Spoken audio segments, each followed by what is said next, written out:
How's everybody doing? My name is Anthony Brian Logan, and today we got to talk about Joe Biden rescinding the Keystone XL permit. Now, this issue is purely political, and I think it's about paying back those that helped Joe Biden get into the office. Okay, because it's not about environmentalism. Let's back up a little bit here to explain to you what's going on with the Keystone XL pipeline. Now, Keystone XL is about taking crude oil from tar sands. That's kind of a complicated thing, so I won't go into explaining exactly how you get that, but it's crude oil that comes from Alberta. There's a pipeline that already exists called the Keystone. Matter of fact, let's get a diagram on the screen so we're able to really understand what's going on. And you see it right there. So the maroon color, the dark color, that's the existing pipeline, and that goes from Alberta across Saskatchewan and into a big part of Manitoba, and then down through North Dakota, South Dakota, Nebraska, Kansas, Oklahoma, and then down to the refinery in Texas. All right. So you get in the crude oil from Canada into the U.S., down to Texas, where it's refined, and then it goes through all North America, Canada, U.S., and Mexico too. All right.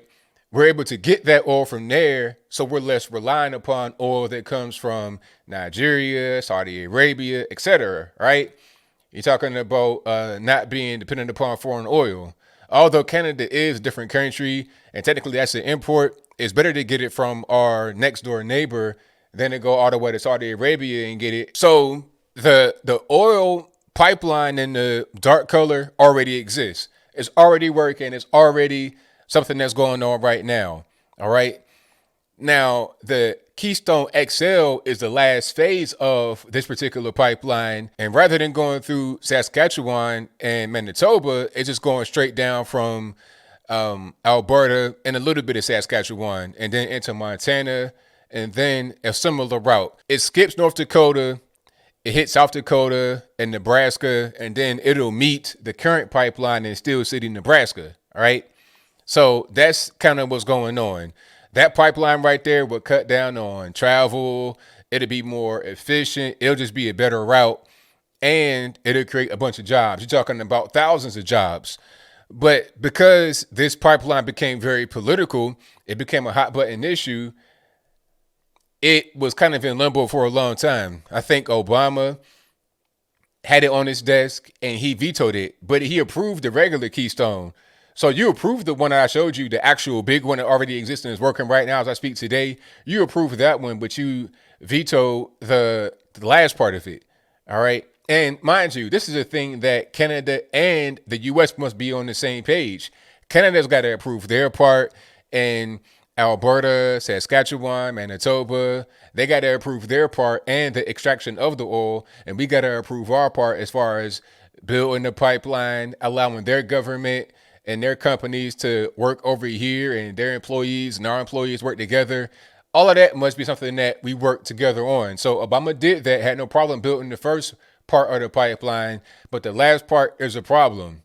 Now, personally, I don't see the actual problem. There's a political reason. I'll get to that in a moment, but I don't see the actual problem. First things first, there's already 80 pipelines that cross the border of Canada and the U.S. that transmit oil and or natural gas. All right. Those exist right now, and nobody knows about it. You don't know where they are, and they're all over the place. They crisscross the whole North America, everywhere. If you were to see a map of all the pipelines that exist, you'd be like, wow, I had no idea. Yeah, they're all over the place.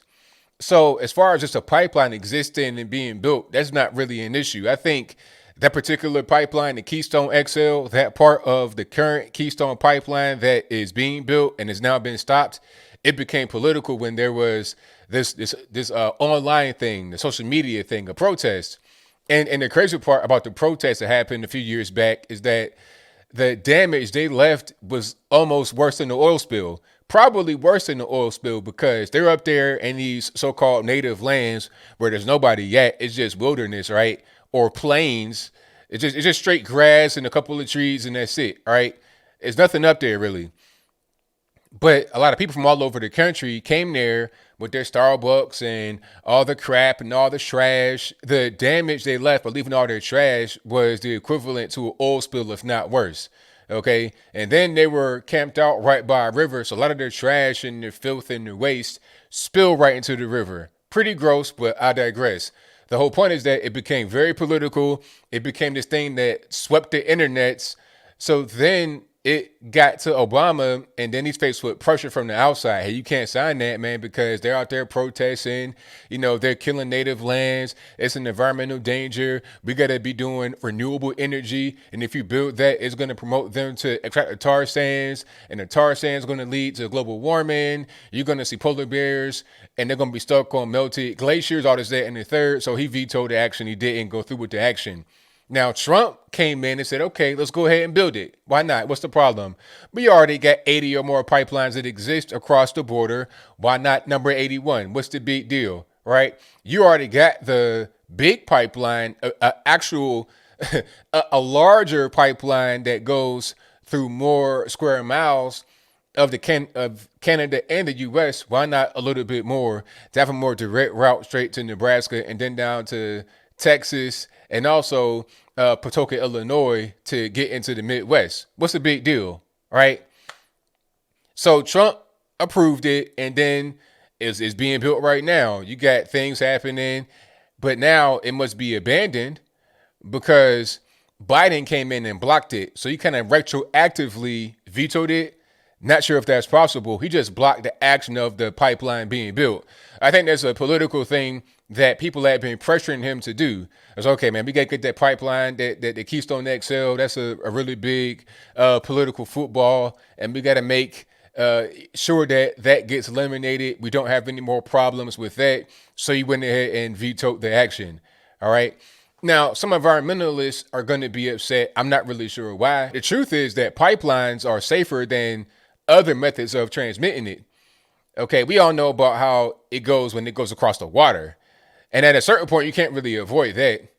But the funny part is we're going to get more oil coming across the water to the U.S. to fulfill our demand because we don't have oil coming across the land from Canada, because we're going to get it from Saudi and Nigeria and Venezuela and places like that. But I digress. Syria, but I digress.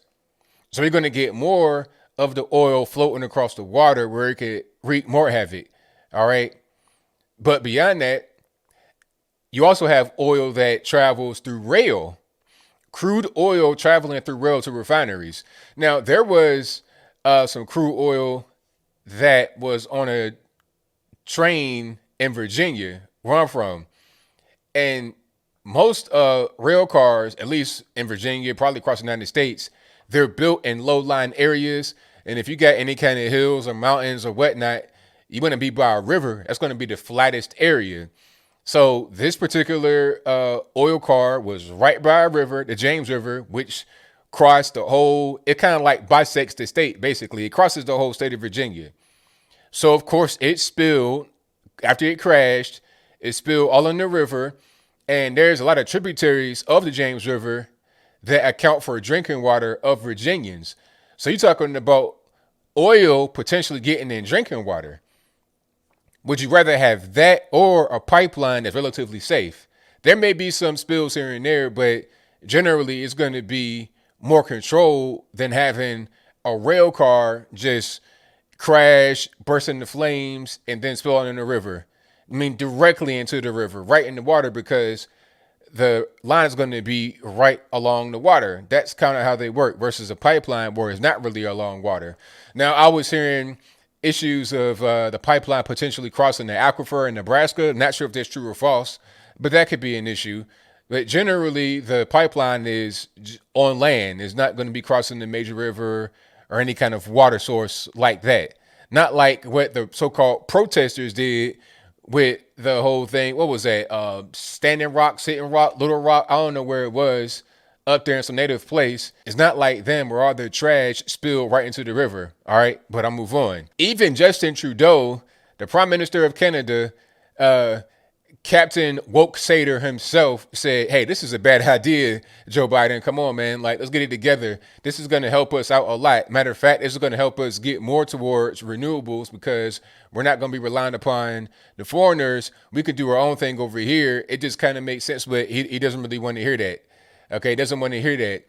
And you're talking about thousands of jobs being lost. You may read an article where it says 1,000 jobs will be lost as far as just constructing the pipeline. That doesn't tell the full story of the impact of the cessation of a pipeline that's under construction would do as far as jobs that will be created afterwards. You're talking about like 50,000 jobs that are just going to be gone. Nice, well-paying jobs, 30, 40, 50 an hour, 60 an hour.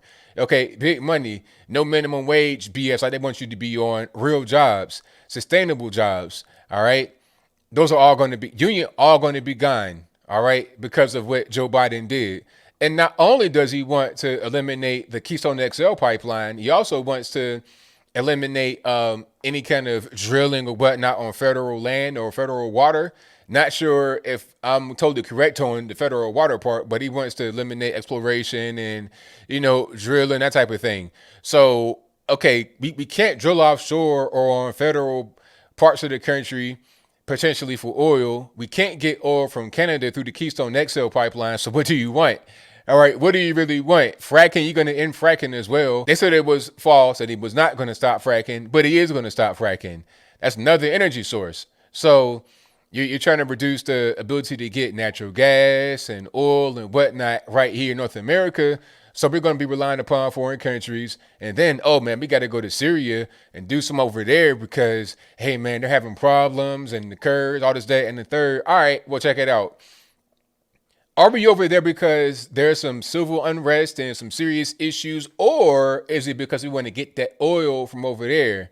All right, rather than using our own natural resources, we want to steal their stuff, take it from them, or we're trying to control the oil market to help some of these big industries that rely upon gas to be high, because the gas is going to go up. Oh, it's going to go up.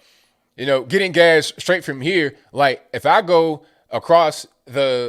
next door to get something from my neighbor, it's not going to cost me much versus going all the way around the world to get it. It's going to cost something.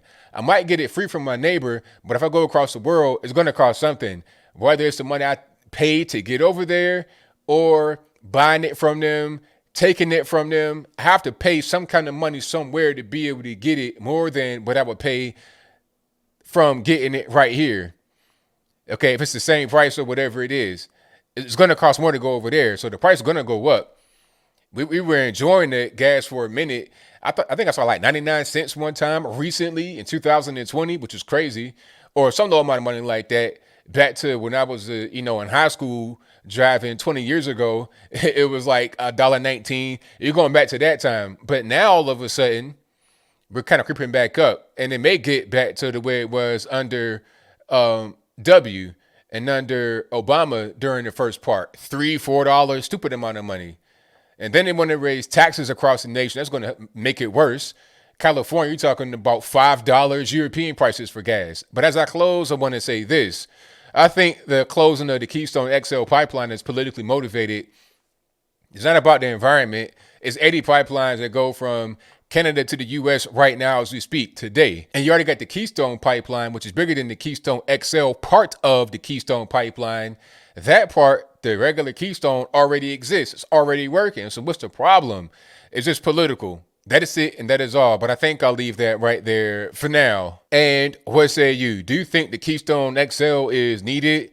If that's your viewpoint, let me know why in the comments below. Or is it not needed? If that's your viewpoint, let me know why in the comments below. You guys know where I'm at with it. This is politically motivated, no other reason. Just go ahead and give us the pipeline. What's the problem? Okay, let's stop doing these. Just stop playing these political games. Let's just do things that are the best for the country. All right. That's why people are tired of politicians. We know the game at this point. We know that you're doing favors for people and you're handing out little goodies and whatnot that aren't going to actually help the American people. It's going to help those that said you got to pay them back for helping you. It's a quid pro quo. And we're back to the whole thing. Quid pro quo Joe. That's what it's all about right now, in my humble opinion. But whatever your thoughts are, please let me know in the comments below.